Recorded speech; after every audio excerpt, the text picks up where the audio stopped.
नमस्कार, news our के खास कार्यक्रम में आपका स्वागत है। मैं हूं देवेंद्र कुशवाहा। छत्तीसगढ़ में विधानसभा सत्र की समाप्ति हो चुकी है। अब इसके बाद फिर से लोकसभा चुनाव की तैयारियां शुरू हो गई हैं। सीएम विष्णुदेव साय दिल्ली के दौरे पर हैं। दिल्ली में आज केंद्रीय चुनाव समिति की बैठक है और यह आशंका लगाई जा रही है कि आज शाम तक लोकसभा चुनाव की पहले लिस्ट जारी हो सकती है, जिस पर अब बीजेपी और कांग्रेस के बीच वार पलटवार भी शुरू हो गई है। एक रिपोर्ट देखिए, फिर चर्चा भी करेंगे। हो चुकी है विधानसभा सत्र की समाप्ति, शुरू हुई लोकसभा चुनाव की तैयारी। दिल्ली में केंद्रीय चुनाव समिति की बैठक, प्रत्याशियों की लिस्ट जारी होने की अटकलें, बीजेपी का दावा, निचले कार्यकर्ताओं को देती है मौका, कांग्रेस की बीजेपी को चुनौती, पुराने प्रत्याशियों को चुनाव में उतार कर दिखाओ। लोकसभा चुनाव की तैयारी अब शुरू हो चुकी है, जहां एक और भारतीय जनता पार्टी है, जहां बैठकों का दौर लगातार जारी है। इसी कड़ी में मुख्यमंत्री भी केंद्रीय चुनाव समिति की बैठक में शामिल हुए हैं। कहा जा रहा है कि जल्द ही लोकसभा चुनाव के प्रत्याशियों के पहले लिस्ट शामिल होगी, जिसमें 4 से 5 नाम शामिल होने वाले हैं। इस पर कैबिनेट मंत्री केदार कश्यप ने कहा है कि भारतीय जनता पार्टी की एकमात्र पार्टी है जो निचले स्तर के कार्यकर्ताओं को मौका देती है। उन्होंने कहा है कि पहली लिस्ट जल्द ही जारी होगी और सभी नाम चौंका देने वाले होंगे। देखिए, भारतीय जनता पार्टी के 365 दिन कार्यक्रम चलते हैं। 365 दिन हमारे ऑर्गेनाइजेशन के माध्यम से विभिन्न कार्यों को निचले स्तर तक पहुंचाया जाता है और ये लोकतांत्रिक पार्टी है। ये कोई एक व्यक्ति के कहने पे नहीं चलने वाली पार्टी है। यहाँ पर हमारा जो स्ट्रक्चर है ऊपर से लेकर नीचे तक एक उसमें बटा हुआ है और हमारा भारतीय जनता पार्टी का एक एक कार्यकर्ता कांग्रेस के बड़े से बड़े नेता को चुनौती देने में सक्षम है और हमारी तैयारी है और निश्चित तौर पे लोकसभा का बिगुल तो बच चुका है। अब कांग्रेस के लोग कितनी तैयारी में हैं वो तो सतह पे नजर आ ही रहा है। कांग्रेस भी अपने स्तर पर लोकसभा चुनाव की तैयारी कर रही है। पीसीसी चीफ दीपक बैज लगातार सभी जिलों के दौरे पर हैं और सभी कार्यकर्ताओं को लोकसभा चुनाव की रणनीति बता रहे हैं। बीजेपी के पहले लिस्ट और बैठकों के दौर को लेकर पीसीसी चीफ दीपक बैज कह रहे हैं कि मैं बीजेपी को चुनौती देता हूं कि पुराने सभी प्रत्याशियों को दोबारा चुनाव पर उतार कर दिखाएं। भारतीय जनता पार्टी के सांसद 9, मैं थोड़ा पीछे जाता हूं, पिछले समय शायद 10 सांसद थे 2014 में। 10 में से एक सांसद को भी रिपीट नहीं किए। मतलब सोच लीजिए कि भारतीय जनता पार्टी का क्या हालत रहा। इस समय हम लोग फिर शुरू से कह रहे थे कि भारतीय जनता पार्टी के पास 11 में से 9 सांसद हैं, एक को भी रिपीट नहीं करेंगे। अगर केदार कश्यप जी में हिम्मत है तो फिर 11 का 11 को रिपीट करके बताए। मैं देता हूं चुनौती, हमको चुनौती दे रहे हैं ना, मैं देता हूं चुनौती, उन्होंने 9 को रिपीट करके बताए, फिर देखते हैं किसकी ज्यादा सीटें आती है। इस तरह लोकसभा चुनाव का बैठकों का दौर जारी रहेगा। दोनों ही पार्टियां यह दावा कर रही हैं कि पहली लिस्ट बन चुकी है, जो जल्द ही जारी होगी। अब देखना होगा कि लोकसभा चुनाव में कौन सी पार्टी किस प्रत्याशी को उतारती है, जो जीत की दावेदारी करेगा। Doctor Sanjay Shekhar, state head, Chhattisgarh. तो लोकसभा चुनाव की तैयारी छत्तीसगढ़ में हो रही है। बीजेपी और कांग्रेस दोनों पार्टियां लगातार चुनावी तैयारी कर रही हैं और अब लिस्ट भी जारी होने वाली है। यह भी सुनने में आया है कि दोनों पार्टियों की लिस्ट तैयार हो गई है, पहली लिस्ट अब जारी होगी। हालांकि इस पर कांग्रेस ने चुनौती दी है कि बीजेपी जितने भी उसके सांसद हैं, यानी कि 10 सांसद, 11 सीटें हैं छत्तीसगढ़ में लोकसभा की, उसमें से 10 2019 के लोकसभा चुनाव में जीते थे, उसमें से चुनौती अब दिया गया है कांग्रेस के द्वारा कि वास्तव में रिपीट करके दिखाएं इन सांसदों को। यानी कि इन्होंने कोई काम नहीं किया है, अगर रिपीट करेंगे तो हार निश्चित होगी, ये मानना है कांग्रेस का। आज इसी सब मुद्दों पर हम करेंगे चर्चा और चर्चा के लिए हमारे साथ जो मेहमान जुड़े हुए हैं उनसे आपका परिचय करा दें। निशिकांत पांडे जी, प्रवक्ता बीजेपी, शालिनी राम टेके जी, प्रवक्ता कांग्रेस, मनीष बोरा जी, वरिष्ठ पत्रकार। तीनों मेहमानों का बहुत बहुत स्वागत है हमारे इस कार्यक्रम में। चर्चा की शुरुआत करते हैं। निशिकांत पांडे जी, कांग्रेस चुनौती दे रही है कि रिपीट करके दिखाइए अपने सांसदों को। 11 में से 10 सांसद आपके 2019 में जीते थे, उन्हीं सांसदों को जरा एक बार रिपीट कीजिएगा, पता चल जाएगा। जी देवेंद्र जी नमस्कार, शालिनी जी को नमस्कार, मनीष बोरा जी को नमस्कार। जी देखिए, बुझे हुए दीपक अगर चुनौती देना शुरू करें तो ये उनको आकलन करना है कि उनको पार्टी टिकट भी देने वाली है बस्तर में कि नहीं देने वाली। इतनी बुरी तरह से पराजित हुए थे और तब पराजित हुए थे जब उनका विधानसभा का टिकट घोषित हुआ था, तो वहां जगदलपुर पहुंच के उन्होंने एक घोषणा किया था कि घर बैठे बैठे 50,000 सीट से जीतेंगे, लेकिन ये दीपक बुझ गया। खैर, इनको चुनौती देनी देते रहे। विषय मात्र ये है कि भारतीय जनता पार्टी विश्व की सबसे बड़ी कार्यकर्ता की पार्टी है और कौन लड़ेगा, कौन किसको टिकट मिलेगा, ये हमारे पार्टी का आलाकमान तय करता है। ये ऐसी चुनौती देने की क्या आवश्यकता है? 11 सीट पे तो भारतीय जनता पार्टी चुनाव लड़ेगी ना। अगर यही बात है तो आप ही उन पुराने जो हारे हुए कारतूस है उनको उतारोगे क्या? दगे हुए आपके 9 कारतूस हारे हुए हैं जो बुझ गए हैं उनको उतारोगे क्या? विषय मात्र इतना है देवेंद्र जी कि देखिए, न मांझी न रहबर न हक में हवाएं है, कश्ती भी झरझर, ये कैसा सफर है। जिस पार्टी का नेतृत्व करता नहीं है, कार्यकर्ता नहीं है, और सबसे महत्वपूर्ण विषय ये कि जनता के बीच में भरोसा खो देने वाली कांग्रेस, आज इनसे मात्र इतना सवाल है कि आप देवेंद्र जी शालिनी जी से पूछिए कि पूरे देश में कांग्रेस पार्टी कितने सीट पे चुनाव लड़ने वाली। क्यों रायबरेली से आदरणीय सोनिया गांधी जी छोड़ के चली गई और रास्ता पर पहुंच गई। अमेठी में पिछली बार राहुल बाबा हार गए। तो ये आला कमान का हिम्मत जब जवाब दे चुका है, तो ये बुझे हुए कारतूस हमसे सवाल करते हैं। हम जनता के बीच में रहते हैं, 24 घंटा 365 दिन विकास के काम करते हैं, और हमको लोकसभा के लिए कोई चिंता करने की आवश्यकता इसलिए नहीं है। 65 करोड़ लगभग हमारे हितग्राही हैं। जल जीवन के मिशन के माध्यम से, आयुष्मान भारत के माध्यम से, शौचालय के माध्यम से, प्रधानमंत्री पीएम आवास के लिए माध्यम से जो गरीबों को छत देने का काम भारतीय जनता पार्टी आदरणीय नरेंद्र मोदी जी के नेतृत्व में कर रही है, बहुत बड़ा तबका है। और दूसरा, जो भारत विश्व में सबसे आगे बढ़ रहा अर्थव्यवस्था के मामले में, उसको भी आकलन करना पड़ेगा कि जब इंफ्रास्ट्रक्चर के इन्वेस्टमेंट में विश्व के नंबर 1 पे भारत पहुंचा है, मोबाइल मैन्युफैक्चरिंग में विश्व में दूसरे नंबर पे भारत पहुंचा है, ऑटोमोबाइल मैन्युफैक्चरिंग में विश्व में तीसरे नंबर भारत पहुंचा है, 5वीं विश्व की सबसे बड़ी अर्थव्यवस्था है, चारों तरफ सड़कों का निर्माण देखिए कितना तेजी से हो रहा है। तो हमारे लिए ये मुद्दा नहीं है। हम ये जरूर कह सकते हैं डंके की चोट पे 2024 का चुनाव कांग्रेस पार्टी लड़ ही नहीं रही है, ये 2029 की तैयारी कर रही है। जी देवेंद्र जी, शालिनी राम टेके जी, हम आपके पास आना चाहेंगे। बीजेपी पुराने अपने सांसदों को लड़ाए, नए कार्यकर्ताओं को लाए, इसमें चुनौती देने वाली क्या बात है? आप अपनी तैयारी कीजिए, 9 सांसद हैं उसके, अगर मैं गलत नहीं हूं तो, और आपके 11 में से सिर्फ 2 ही हैं, तो आप देखिए किस तरह से क्या होगा। ये किसको लड़ा रहे हैं, किसको नहीं लड़ा रहे हैं, ये इनके ऊपर छोड़ दीजिए। आप जिसको लड़ाइए वो जीत करके आ जाए, ये देखा जाता है ना शालिनी जी। जी जी जी बिल्कुल।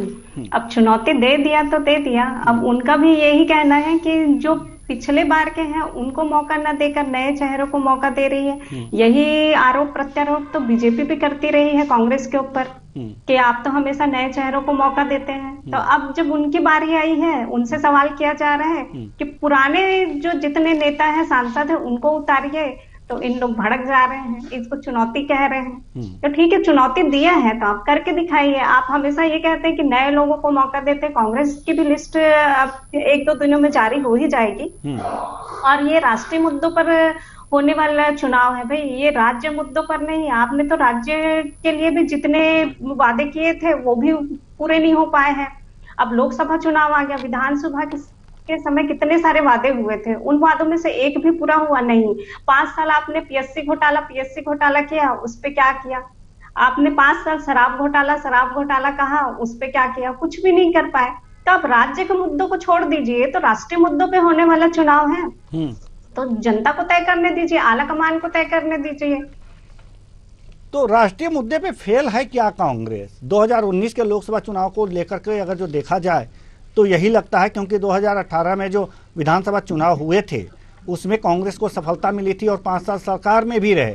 लेकिन 2019 के आम चुनाव में पूरा एक तरह से कहा जा सकता है कि कांग्रेस का सफाया हो गया और 9 सीटों पर बीजेपी जीत दर्ज कर ली। अब अब इस समय विधानसभा में से भी सफाया हो गया, यानी कि वहां भी आप विपक्ष में आ गए। शालिनीराम टेके जी, कहां गलती हो रही है? गलतियां कहाँ हो रही है ये तो फिर जनता जान रही है, कहाँ पे गलतियां हो रही है, कहाँ पे नहीं हो रही है। ये लोग किसान के मुद्दों को लेकर आए थे और इनकी सरकार जब आई तो उसी समय नारायणपुर में एक किसान ने आत्महत्या कर लिया था। इन्होंने कहा था एमएसपी का 3100 रुपए देंगे, अभी तक किसी किसान को 3100 रुपए मिल पाया है क्या? उनसे पूछ लीजिए। उनको तो नोटिस मिल जाता है कि आप पुराना बकाया पहले वो चुकाइए, उसके बाद आपको कुछ हो पाएगा। तो इस हालत में तो इंसान आत्महत्या करने पे मजबूर हो गए थे।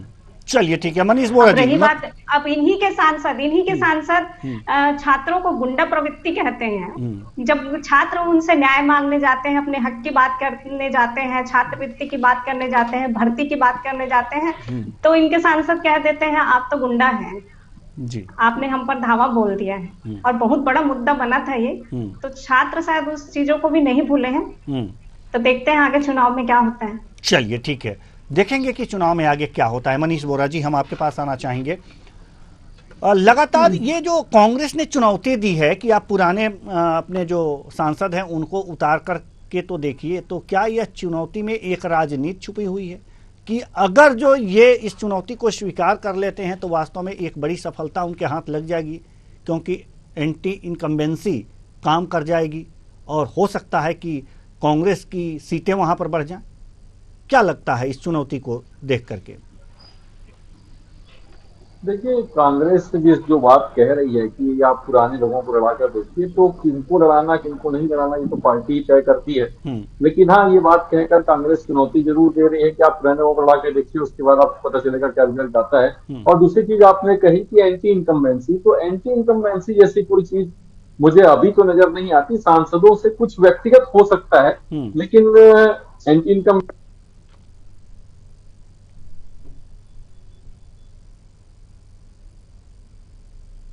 जी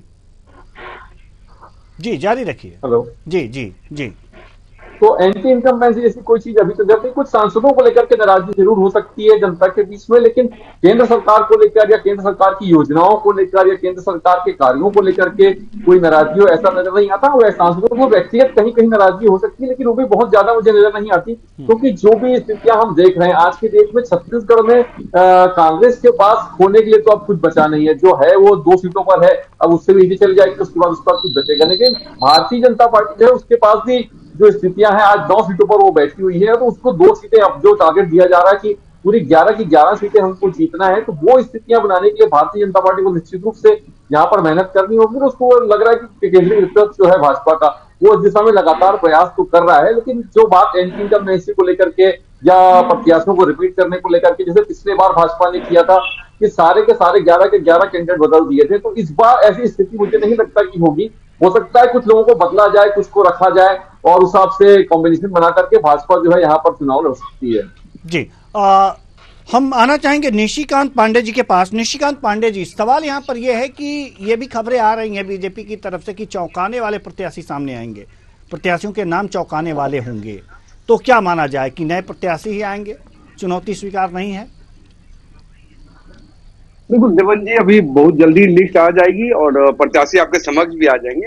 हालांकि हमारे साथी प्रवक्ता अपने नाम के अनुरूप वास्तव में बहुत शालीन है, लेकिन उन्होंने जो बातें कही उसके तारतम्य को समझने की आवश्यकता है आपको। मात्र 4 दशक के राजनीति को आकलन करें आप कि 1980 में जब कांग्रेस सत्ता में नहीं थी तो कांग्रेस ने एक नारा दिया था, इंदिरा लाओ देश बचाओ।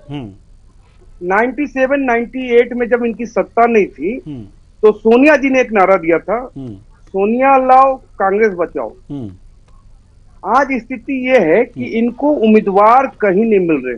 आज देखिए, छोटी छोटी पार्टियों से जो इनके कभी दरबारी हुआ करते थे, उनके दरबार में ये माथा टेक रहे हैं और बोलते हैं कहो ना प्यार है। वो कहते हैं कि नहीं, कोई प्यार नहीं। बंगाल में अलग हो गए, बिहार में खत्म हो गया, कश्मीर में अलग हो गया। तो ऐसी स्थिति क्यों निर्मित हुई? उसका कारण ये है कि जिस पार्टी का सर्वोच्च नेता जब लोकसभा एक इंडी गठबंधन में आप लड़ने जा रहे हो, उस गठबंधन के सीट शेयरिंग का हर जगह ऐसा नहीं हुआ है ना निशिकांत पांडे जी, हर जगह ऐसा नहीं हुआ है। उत्तर प्रदेश में देख लीजिए, दीदी जाके जोड़ी बना दी।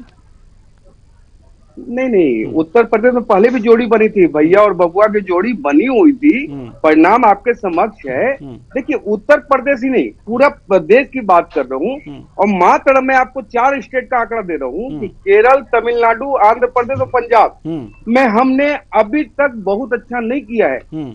लेकिन देवेंद्र जी, ये ऑन रिकॉर्ड चलेगा, देखना आप 400 पार में ये चारों स्टेट का जो इन्वॉल्वमेंट है ऐतिहासिक होगा, अद्भुत होगा। क्योंकि सबका साथ, सबका विश्वास, सबका विकास के साथ सबके प्रयास से देश की अर्थव्यवस्था को तीसरी गति पे लाना है। आदरणीय नरेंद्र मोदी के नेतृत्व में पूरा देश आगे बढ़ रहा है। विश्व गुरु की परिकल्पना को हम साकार करने की तरफ आगे बढ़ रहे हैं। लेकिन जो नकारात्मकता की राजनीति आखिरी दशक में, इस दशक में जो कांग्रेस पार्टी ने किया है कि हर तरफ, चाहे ईडी हो, सीबीआई हो, देश का सेना हो, सेना के 100 रुपए भी प्रश्न चिन्ह लगाने वाली कांग्रेस पार्टी। तो आज परिणाम जो आपके समक्ष है, जिसको आपने उठाया 2018 के शानदार लैंडस्लाइड विक्ट्री में 2019 का जो परिणाम आया वो कैसा आया? तो जब से छत्तीसगढ़ अलग हुआ है, छत्तीसगढ़ ने हमेशा से आदरणीय अटल जी के नाम से लगातार, जिन्होंने छत्तीसगढ़ की परिकल्पना को साकार किया, उनके नाम से 9-10 सांसद देते आए हैं। इस बार 11 के 11 सांसद देकर 400 पार के नारों को बुलंद करना है और देश और प्रदेश के। लेकिन निशिकांत पांडे जी, सवाल यहाँ पर यही नहीं है। आप कह रहे हैं कि कहो ना प्यार है, तो कई जगह प्यार है। आम आदमी पार्टी का देख लीजिए, दिल्ली में प्यार है। ये सारी चीजें हैं, और जहां जहां प्यार है वहां वहां मामला गड़बड़ हो सकता है। क्योंकि अगर वोट ट्रांसफर हो गए, अगर गठबंधन हो रहा है और उसमें वोट ट्रांसफर हो गए, तो मुश्किलें आ सकती हैं। 400 का सपना पूरा नहीं हो पाएगा फिर। जी देवेंद्र जी, बहुत पुराना एक गाने का लाइन याद आ रहा है कि कोई शर्त होती नहीं प्यार में, मगर प्यार शर्तों पे तुमने किया। आम आदमी पार्टी तो लैंडस्लाइड विक्ट्री ली हुई है दिल्ली में, 67-68 सीट है, सातों के सातों सांसद किसके पास है? अच्छा, आपको लगता है कि दिल्ली में कांग्रेस पार्टी जीवित है? 0 विधानसभा में, 0 लोकसभा में। अगर वो 0 से मिल भी जाए तो परिणाम क्या आएगा? 0 लोकसभा कांग्रेस, 0 लोकसभा आम आदमी पार्टी, इक्वल टू 0। तो ये गणित जो है बहुत ज्यादा मतलब, लेकिन आप समझ सकते जो मत प्रतिशत है वो 0 नहीं है। अगर जो देखा जाए मत प्रतिशत पे जाइए तो वो 0 नहीं, अगर वो 0 होता तब 0 होता। तो देवेंद्र जी, मत प्रतिशत लेके आप जा तो सकते नहीं है पार्लियामेंट। आपको तो विजय श्री लेके पार्लियामेंट जाना है ना जी। तो जो अगर जो दिल्ली की जनता की वोट प्रतिशत अगर जो जुड़ गए, वोट ट्रांसफर हो गए, इनके वोट आम आदमी पार्टी और कांग्रेस के वोट ट्रांसफर हो गए, तो जरा जोड़ के देखिए, दिक्कत हो सकती है। देखिए, इस सबसे अच्छा गठबंधन जो बना था बबुआ और भैया का बना था, बबुआ और बुआ का बना था। लोगों ने कहा, आप जैसे पत्रकार, वरिष्ठ पत्रकार ने भी कहा, ये समीकरण बदल सकता है। लेकिन देश की जनता ने आदरणीय नरेंद्र मोदी जी के नेतृत्व पर भरोसा जताया और बबुआ, बुआ और भैया तीनों को नकारा। यहाँ पे भी अच्छा एक चीज बताइए, कांग्रेस पार्टी दिल्ली, प्रदेश दिल्ली कांग्रेस अरविंद केजरीवाल पे आरोप लगाती है भ्रष्टाचार का।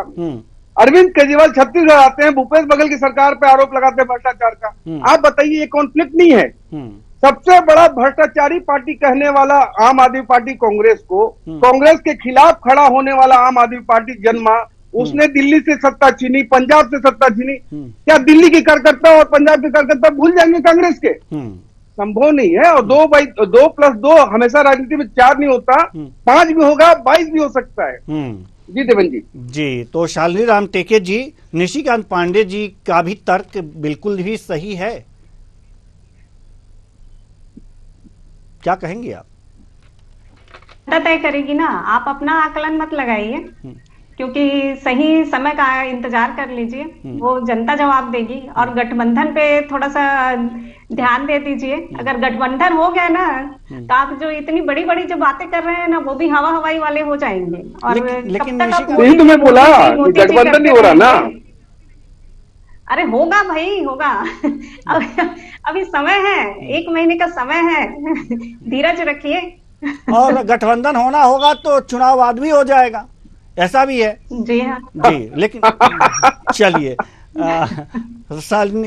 शालिनी राम टेके जी ने इसे भी स्वीकार किया। मनीष बोरा जी, वास्तव में निशिकांत पांडे जी ने जो एक बात कही, वास्तव में बड़ी गंभीर बात उन्होंने कही कि अगर दिल्ली की बात की जाए तो कांग्रेस को हरा करके सत्ता में आम आदमी पार्टी आई, कार्यकर्ता तो भूले नहीं होंगे।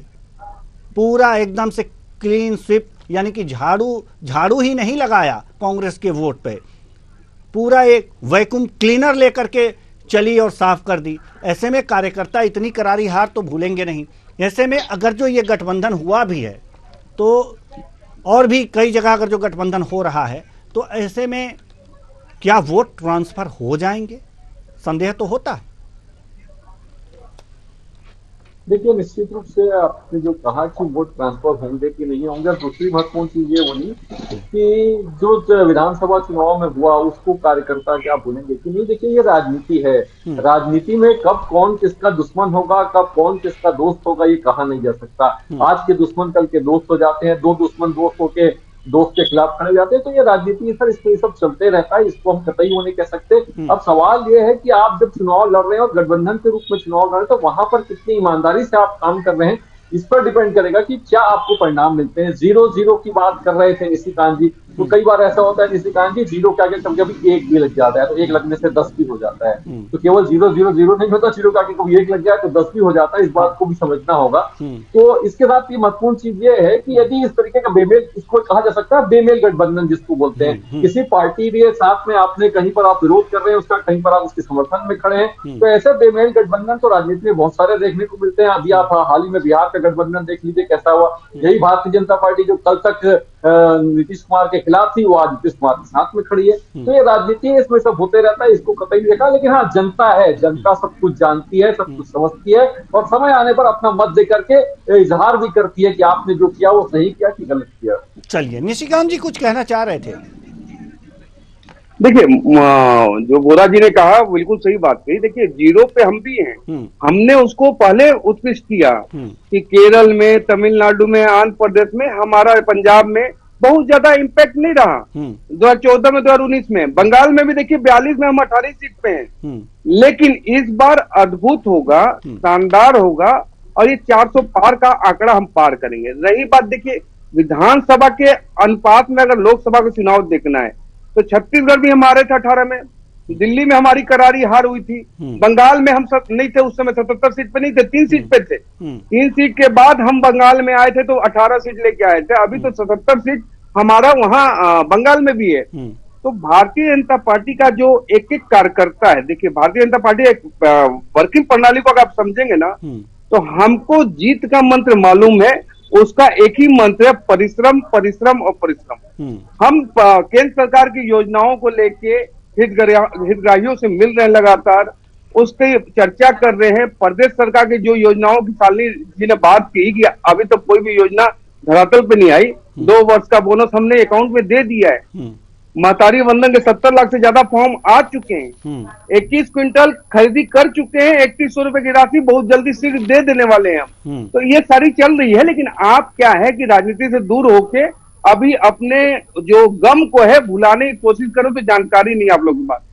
प्रदेश की जनता और देश की जनता आदरणीय नरेंद्र मोदी जी के नेतृत्व में 11 के 11 कमल खिलाने वाली है और सशक्त भारत की ओर अग्रसर हम होने वाले हैं। जी, कुल मिलाकर के शालिनी राम टेके जी, निशिकांत जी का कहना यह है कि आपके सारे समीकरण, सारे गठबंधन एक तरफ और मोदी जी का समीकरण एक तरफ, यानी सब ध्वस्त होने वाले हैं।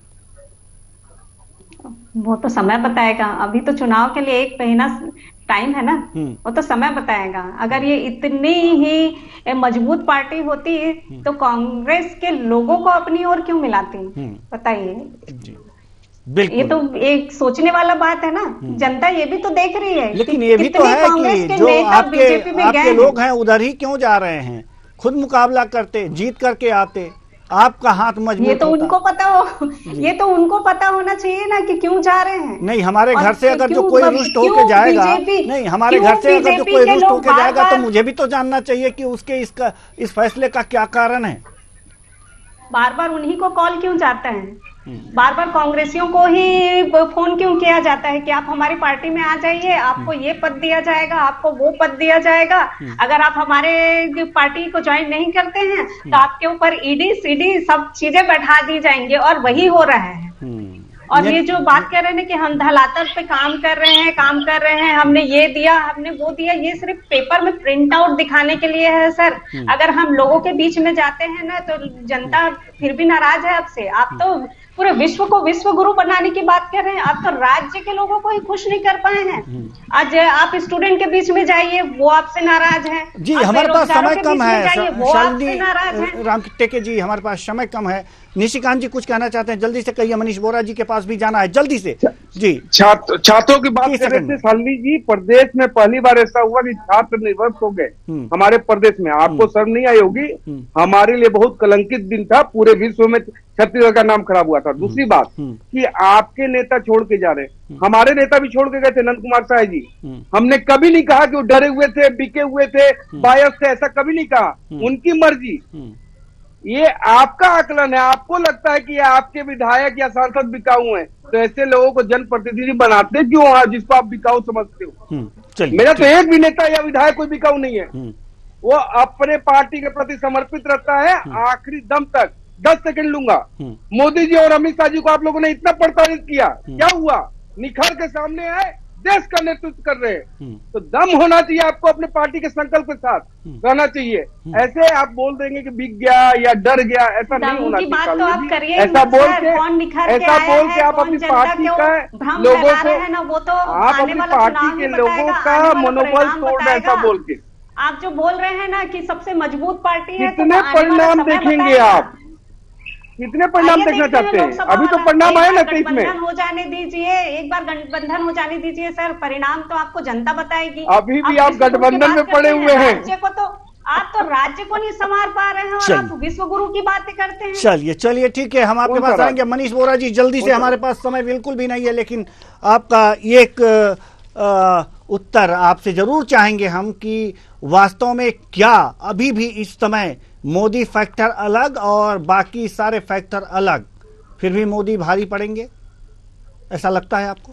निश्चित रूप से देखिए, आपने जो सवाल किया है मोदी फैक्टर को लेकर के, इसी मोदी की गारंटी, इसी मोदी के चेहरे पर भारतीय जनता पार्टी ने वर्तमान में विधानसभा के जो चुनाव हुए उसको, उन चुनावों को जीता। चाहे राजस्थान की बात करें, चाहे मध्य प्रदेश की बात करें, चाहे छत्तीसगढ़ की बात करें, तो उसी मोदी के चेहरे पर और मोदी की गारंटी पर चुनाव जीता है। और मुझे लगता है कि वर्तमान जो परिस्थितियां पूरे देश के अंदर में है, निश्चित रूप से नरेंद्र मोदी एक बहुत बड़े चेहरे के रूप में उभर के पूरे देश में आए हैं। लेकिन कांग्रेस की चुनौतियां, कांग्रेस जिन बातों को लेकर के जनता के बीच में जा रही है, वो भी मुद्दे बहुत ज्वलंत है, उसका जवाब भी भारतीय जनता पार्टी को देना चाहिए। चलिए, बहुत अच्छी बात आपने कही, बहुत बहुत धन्यवाद तीनों मेहमानों का। आप आए और अपने अपने विचार साझा किए। तो कुल मिलाकर के देखा जा सकता है कि बैठकों का दौर है और जो प्रत्याशी हैं उनकी लिस्ट अब जल्दी ही जारी होने वाली है। तैयारी पूरी है, प्रत्याशियों को उतारा जाएगा अब रण में और अब देखा जाएगा छत्तीसगढ़ में कि 11 कमल के फूल खिलते हैं या फिर पंजा लहराता है।